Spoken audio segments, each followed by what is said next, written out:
बदसलूकी तो नहीं होती थी खैर, बट उससे ज़्यादा ये होता था कि अंडरस्टिमेट होता था पर्सनैलिटी को लेके कि तुम तो दिखने में लगते नहीं हीरो जैसे ये वो। और ये इंडस्ट्री की प्रॉब्लम नहीं है, सोसाइटी की प्रॉब्लम है कि अगर सपोज़ मेरे पास उस दिन खाने के लिए नहीं है पैसा तो मैं अपने दोस्त के पास चला गया, 2 दिन उसने खिलाया, उसने हाथ जोड़ लिए, फिर तीसरे के पास चले गए, तो इस तरह चलता रहता था। बहुत सारी फिल्मों में तो ऐसा भी हुआ कि मेरी कल शूटिंग होने वाली है और मैं मेन रोल कर रहा हूँ, उसमें वो मुझे हटा के किसी और को ले लिया, तो पार्ट ऑफ प्रोसेस है। और यही तो दिक्कतें हैं, यही तो आती हैं दिक्कतें यार। कहाँ है नेपोटिज्म, कहाँ है यहाँ पे? मैं तो बाहर से आया हूँ ना, मुझे काम इतना, मेरी औकात से बाहर काम दे रहे हैं मुझे, कहाँ पे नेपोटिज्म है? जिन लोगों को काम नहीं हो तो दुनिया भर के इल्ज़ाम लगाते हैं इंडस्ट्री पे, दुनिया भर के मूवमेंट निकालते हैं फिर, है ना? तो ये सारी गलत बातें हैं। इंडस्ट्री से सेफ प्लेस, इंडस्ट्री से खूबसूरत जगह दूसरी नहीं है। ये पता नहीं कि मीडिया का एक चलन सा हो गया कि सारी जो बुराइयां हैं वो इंडस्ट्री में ढूंढ रही है। ये बदनाम करने की जो कोशिश की जाती है ना बार बार इंडस्ट्री को, ये छोड़ दीजिए, ये गलत है बिल्कुल।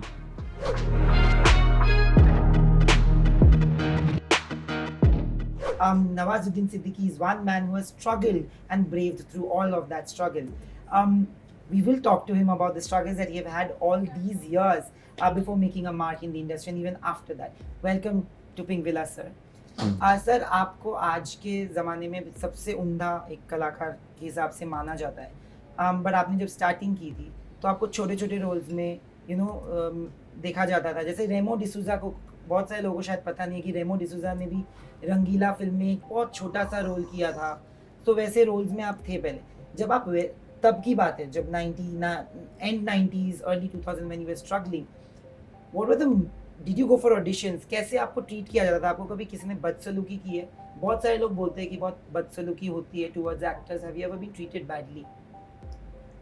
नहीं, बदसलूकी से ज़्यादा बदसलूकी तो नहीं होती थी खैर, बट उससे ज़्यादा ये होता था कि अंडरस्टिमेट होता था पर्सनैलिटी को लेके कि तुम तो दिखने में लगते नहीं हीरो जैसे ये वो।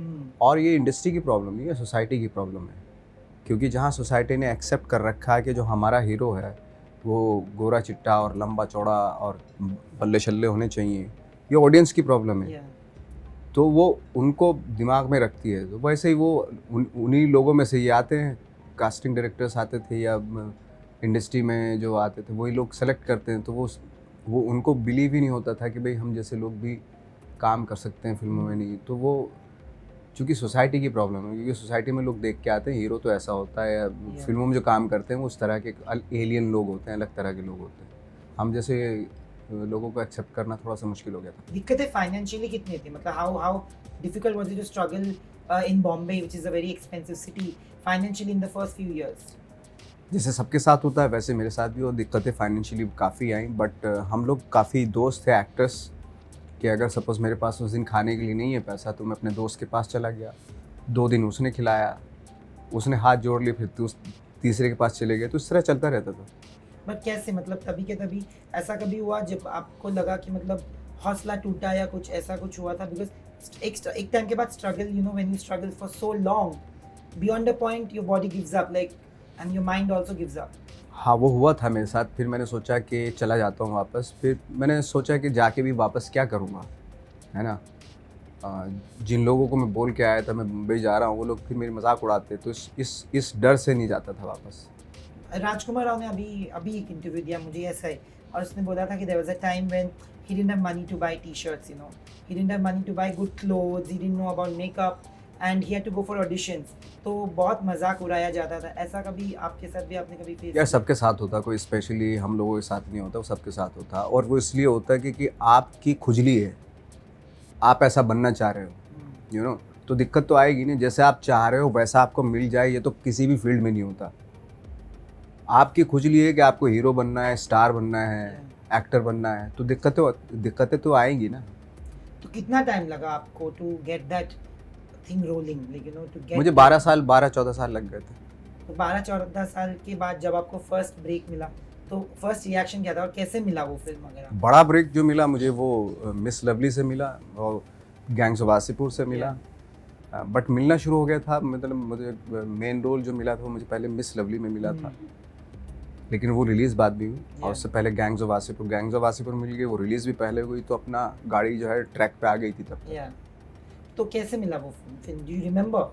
अनुराग ने मुझसे नहीं उसके लिए मुझे ऑडिशन देने की ज़रूरत नहीं पड़ी थी, क्योंकि अनुराग ने मुझे पहले देखा हुआ था, मेरे काम को देखा हुआ था उन्होंने, और मुझसे बहुत पहले प्रॉमिस भी किया था कि अगर वो कुछ हो गए, क्योंकि वो भी उनका भी ऐसा ही हो रहा था, कुछ फिल्में डायरेक्ट की तो वो बंद हो गई, कुछ रिलीज़ नहीं हुई, और उसी वक्त पे स्ट्रगलिंग टाइम के दौरान जो है उन्होंने मुझसे प्रॉमिस किया था कि अगर मैं कुछ हो गया तो मैं तुम्हें ज़रूर एक कुछ अच्छा ज़रूर करेंगे हम साथ में काम। What is the meanest thing that somebody has ever said to you when you were auditioning, when you were struggling? What is the meanest comment जो आपको मतलब दिल पे लगी थी की बात, और शायद आपने प्रूव भी उनको रॉन्ग ही किया होगा? मोस्टली ये था कि तुम दिखते नहीं, लगते नहीं हो। उस वक्त पे जब हम लोग स्ट्रगल कर रहे थे 2000 के आसपास, अब तो बहुत आसान हो गया, अब तो सब हमारे जैसे जितने भी एक्टर्स आ रहे हैं सब एक्सेप्टेबल हैं। Yeah, उस वक्त पे थोड़ा नहीं था, थोड़ा अर्ली स्टेज में आ गए थे हम लोग, 2000 के आसपास आ गए थे। yeah.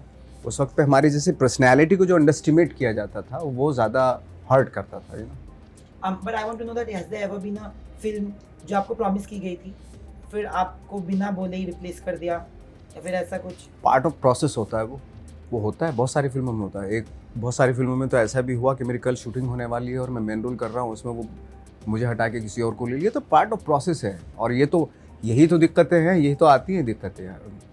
और ये तो मतलब खुशी मतलब उसके लिए सैड होने की ज़रूरत नहीं है या फ्रस्ट्रेटेड होने की ज़रूरत नहीं है, ये तो पार्ट ऑफ प्रोसेस होता है भाई। डायरेक्ट उन्होंने फ़ोन करके बोल दिया कि हम इस वजह से आपको नहीं ले सकते, है ना। हमने ठीक है कोई बात नहीं, मैं कोई मैं ये क्या हो गया, हम तो बेशरम लोग थे, क्योंकि इसमें नहीं तो उसमें होगा, इसमें नहीं तो उसमें होगा, है ना। ये सोच रखा था आज नहीं तो कल होगा, कल नहीं तो परसों होगा, या 10 साल के बाद होगा, या 20 साल के बाद, या 25 साल के बाद। उसमें एक थोड़ा सा फ्रस्ट्रेशन होता था, लेकिन डिप्रेशन नहीं, फ्रस्ट्रेशन होना ज़रूरी होता है कि एक अच्छा रोल आपके हाथ से निकल गया, उस चीज़ का फ्रस्ट्रेशन ज़रूर होता है एक्टर को specially. Also, you know, a lot of people think that casting couch is also an ill which plagues the society and the industry at large. And people, बहुत सारे लोगों को लगता है कि शायद सिर्फ लड़कियों के साथ ऐसा होता है, बट लड़कों ने भी बोला है कि उनके साथ नहीं, हमारे साथ तो कभी ऐसा नहीं हुआ, अच्छा। कभी नहीं हुआ। और जितना इंडस्ट्री को बदनाम करने की कोशिश की जा रही है ना, वो बिल्कुल ही गलत है। आप दूसरे आप उसमें, ये पता नहीं कि मीडिया का एक चलन सा हो गया कि सारी जो बुराइयां हैं वो इंडस्ट्री में ढूंढ रही है। हर चीज़ इंडस्ट्री की बुराइयां ढूंढ के निकाल रहे हैं, क्योंकि उसमें ब्रेकिंग न्यूज़ बनती है ना। जबकि आप दूसरे फील्ड में जाएंगे, दूसरे डिपार्टमेंट्स में जाएंगे, उसमें ज़्यादा चीज़ें मिलेंगी आपको, you know. I don't know, ये समझ में नहीं आता मेरी कि इंडस्ट्री में सारी बुराइयां इंडस्ट्री में क्यों देखते हैं आप लोग। नहीं, which is why I said it's नहीं, इंडस्ट्री तो सबसे सेफ जगह है अगर देखा जाए। बाकी दूसरे डिपार्टमेंट के, दूसरे फील्ड के मुकाबले में अगर देखा जाए, इंडस्ट्री सबसे सेफ जगह है। ये बदनाम करने की जो कोशिश की जाती है ना बार बार इंडस्ट्री को, ये छोड़ दीजिए, ये गलत है बिल्कुल। और एक चीज़ जो सब बात करते हैं, यहाँ पे जिनकी औकात नहीं होती ना, वो भी आके स्टैब्लिश हो जाते हैं यहाँ पे। जिन लोगों के ड्रीम्स होते हैं, खुद की खुजली होती है, वो यहाँ के मिटाते हैं। ये एक ऐसा समंदर है, ऐसी जगह है यहाँ पे कि आपके पर्सनल ड्रीम्स हैं, आपने गांव में बैठ के सपने देखे हैं, है ना, और यहाँ आपके पूरा करते हैं, आपके सपनों को यहाँ पे आके पूरा करते हैं लोग। उसके बावजूद फिर आप उनकी बुराई करते हैं। इससे बड़ी एहसान फरामोशी और क्या हो सकती है। हर आदमी, आज की डेट में चले जाओ, हर आदमी बोलता है मैं टैलेंटेड हूँ। नॉन टैलेंटेड को भी यहाँ स्टार बना देते हैं लोग। इससे बड़ी खूबसूरत जगह क्या हो सकती है। ये बार बार जो आप हर इल्ज़ाम कि पूरी दुनिया भर का नरक बोलने की कोशिश करते हैं इंडस्ट्री को, ये बहुत ही गलत बात है। ये नहीं, ऐसा नहीं होना चाहिए। हमारी औकात थी, हम गांव के छोटे से गांव में रहने वाले थे, है ना। थोड़ा थिएटर वेटर किया, ट्रेनिंग की, आए यहाँ पे। हमारे खुद के ड्रीम थे कि हमें स्टार बनना है, ये है। लोगों ने देखा कि हाँ अच्छा काम करता है, काम दिया, लोगों ने दिया ना। और जो डिज़र्व करता है उसको देते हैं ना, और जो डिज़र्व नहीं भी करता उसको भी स्टार बनाते हैं ना यहाँ पे। इससे अच्छी खूबसूरत जगह और कौन सी हो सकती है। पूरी कंट्री में अगर सबसे खूबसूरत लोगों की खुजली अगर मिटाती है तो ये इंडस्ट्री मिटाती है। आपको पता है आपके टैलेंट की।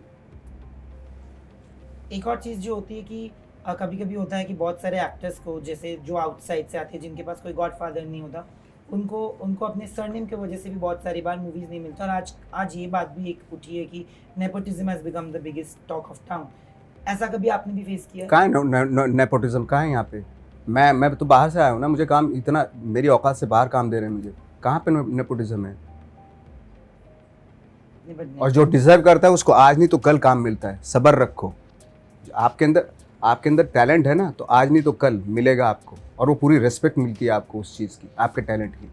नॉन टैलेंटेड अगर कभी भी आया और मुझे नहीं मिल रहा और वो बोलने लगे नेपोटिज्म है, ठीक है यार, उनके फादर ने काम किया, वो आप कर रहे हैं, उनको भी मेहनत करनी पड़ती है। आप 3-3 घंटा पर्सनली अपने ऊपर काम करना पड़ता है, फिर कोशिश करते हैं, वो भी कोशिश कर रहे हैं, मेहनत कर रहे हैं। ऐसे घर पे पड़े पड़े थोड़ा नहीं मिल जाता है काम। एक बार एक फादर की वजह से उसको काम मिल गया या मदर की वजह से उसको काम मिल गया, तो वो घर पे थोड़ा नहीं पड़ा रहेगा, मेहनत करता है ना, वो भी मेहनत तो करता है ना, वो भी। ये थोड़ा ना बिना मेहनत, जो मेहनत करे उसको मिलेगा, और जो मेहनत नहीं कर रहा, चाहे किसी का भी बेटा हो, उसको काम नहीं मिलता फिर। बट आपके जैसे जो भी है, जो स्ट्रगल कर रहे हैं at this point and they have also have a dream as big as you, what would be your message to them? Like there are a lot of people who lose hope, जैसे आपने अब lose hope क्यों हो रही? आपकी hope loose क्यों हो रही है? आप क्यों लॉस्ट कर रहे हैं अपनी होप को? आज आप अगर टारगेट लेके चलेंगे कि मुझे 5 साल में मिल जाना चाहिए काम, ऐसे नहीं होता। आपका खुद का ड्रीम है, उसके लिए आपको एक लाइफ भी अगर चेस करते हुए, ड्रीम चेस करते हुए एक लाइफ भी हो जाए तो भी ठीक है, लेकिन आप कर तो रहे हैं, एफर्ट वही होता है।